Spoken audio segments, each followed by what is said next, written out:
नौदलाचे शौर्य आणि समर्पण लक्षात ठेवणे आणि त्यांच्या महत्त्वपूर्ण भूमिकेचे सार्वजनिकरित्या पुनर्मूल्यांकन करणे हा भारतीय नौदल या दिवसाचा मुख्य उद्देश आहे. या दिवशी समर्पण, पराक्रम आणि वीरता असलेल्या नौदल सदस्यांच्या कृतींचा गौरव केला जातो.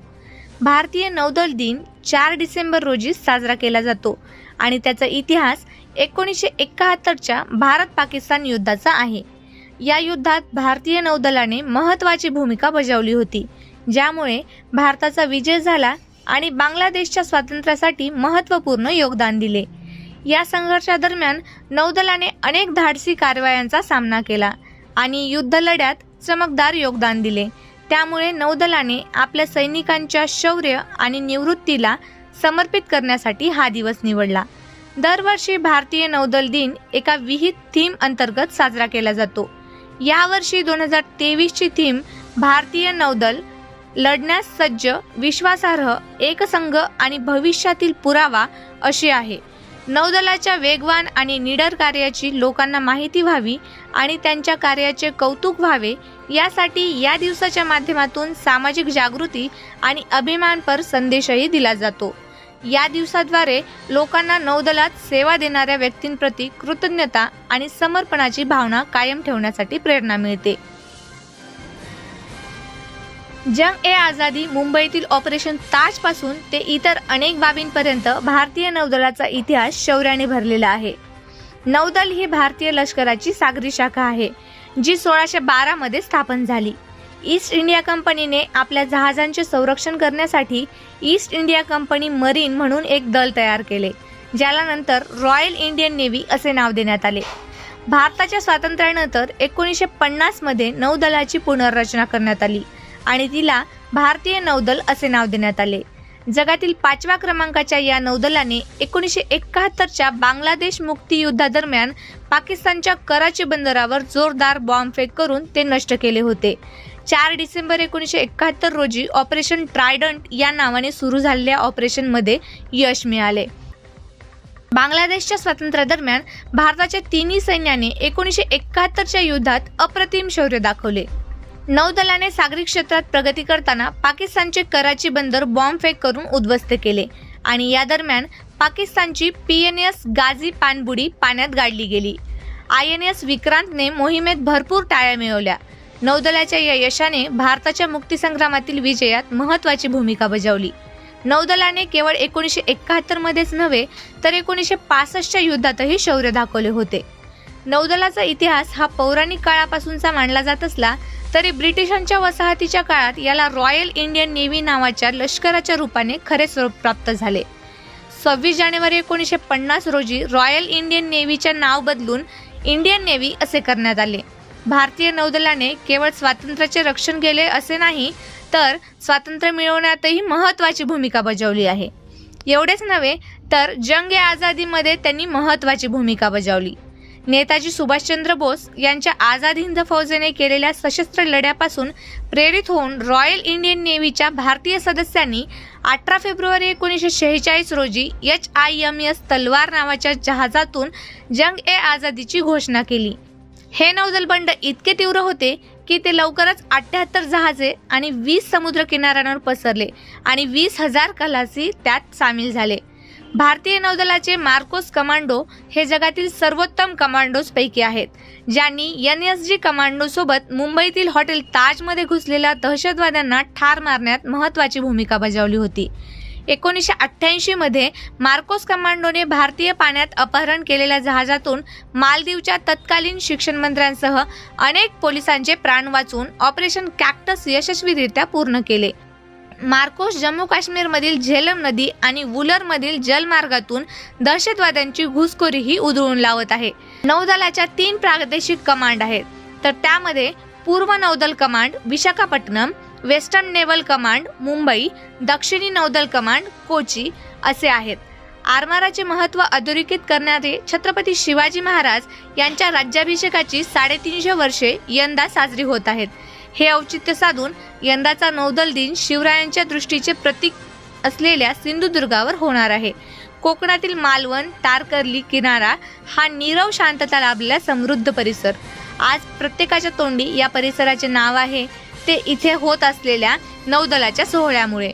छत्रपती शिवाजी महाराजांच्या पदस्पर्शाने पावन झालेली ही भूमी. आज आकाशात घिरट्या घालणारी विमाने, त्यातून उतरणारे पॅरा कमांडो, समुद्रात दाखल झालेल्या INS विक्रांत सारख्या अत्याधुनिक युद्धनौका, यामुळे या परिसराचे वातावरण बदलून गेले आहे. निमित्त आहे शिवराज्याभिषेक दिनाची 350 वर्ष व त्याच पार्श्वभूमीवर होणारा राष्ट्रीय नौदल दिन. सिंधुदुर्ग किल्ल्याच्या सानिध्यात पंतप्रधान नरेंद्र मोदी व राष्ट्रपती द्रौपदी मुर्मू यांच्या उपस्थितीत हा दिमागदार सोहळा होत आहे. या सोहळ्यामुळे मालवण तारकर्ली शहर परिसराला नवी झळाळी मिळाली आहे. रस्ते सजले आहेत. अनेक ठिकाणी शामियाने उभारण्यात आले आहेत. पोलिसांची वर्दळ, नौदलाच्या गाड्या यांनी या शहराच्या सुंदरतेत एक वेगळीच अनुभूती येत आहे. आपल्या राष्ट्राचे सामर्थ्य सांगणारे नौदल या परिसरात दाखल झाल्याने येथील नागरिकही अभिमानाने आणि आनंदाने या सोहळ्याची तयारी पाहत अनुभवत आहेत. मालवण तारकर्ली परिसरातील प्रत्येक घराघरात याच सोहळ्याची चर्चा आहे. नागरिक नौदल अधिकारी व कर्मचाऱ्यांची पर्यटकांची आस्थेने विचारपूस करीत आहेत. पंतप्रधान नरेंद्र मोदी यांचे आगमन झाल्यानंतर स्पेशल फोर्सचे मरीन कमांडो 8000 फुटांवरून आकाशातून पॅराशूटच्या सहाय्याने खाली येतील. मान्यवरांची भाषणे झाल्यानंतर नौदलांकडून सामर्थ्य दर्शवण्यासाठी कवायती होणार आहेत. या सोहळ्याच्या पार्श्वभूमीवर नवीन रस्ते, दिशादर्शक फलक, रस्त्याच्या दोन्ही बाजूला रेडियम पट्टी लावण्यात आली आहेत. नवे फलक लावण्यात आले आहेत. नागरिकांनीही मालवण प्रवास हा सोपा व सुखदायी व्हावा याची काळजी घेण्यात आली आहे. 4 डिसेंबरला होणारा हा मुख्य सोहळा नागरिकांच्या पाहता यावा म्हणून तब्बल 400 गाड्यांचे बुकिंग झाले असून त्यापैकी 260 गाड्या ST आहेत. या सोहळ्याला उपस्थित राहण्यासाठी मालवण, तारकर्ली, कुडाळ, सावंतवाडी या परिसरासोबतच जिल्हाभरातील नागरिक, विद्यार्थी तसेच गोवा येथून काही नागरिक, विद्यार्थी, राष्ट्रीय सेवा योजनेचे विद्यार्थी येत आहेत.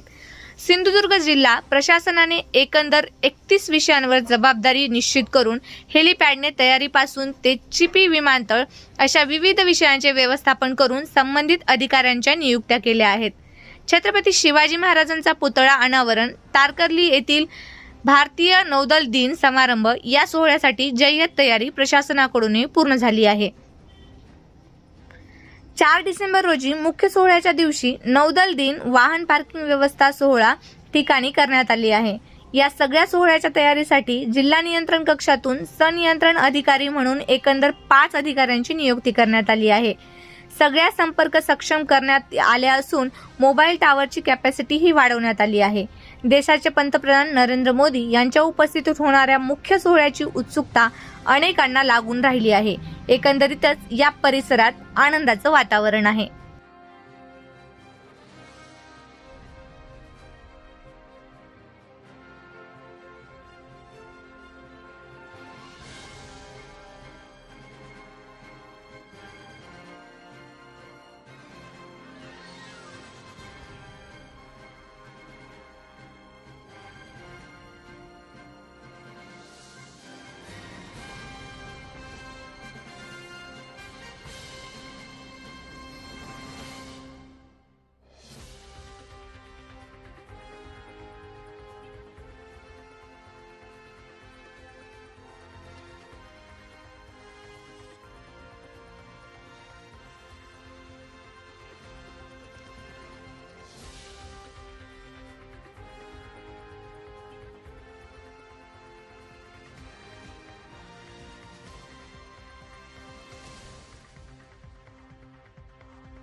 इतिहासाची साथ, वाईटावर मात, भविष्याची आस, सत्याचा ध्यास. पाहत रहा राजमुद्रा न्यूज लाईव्ह.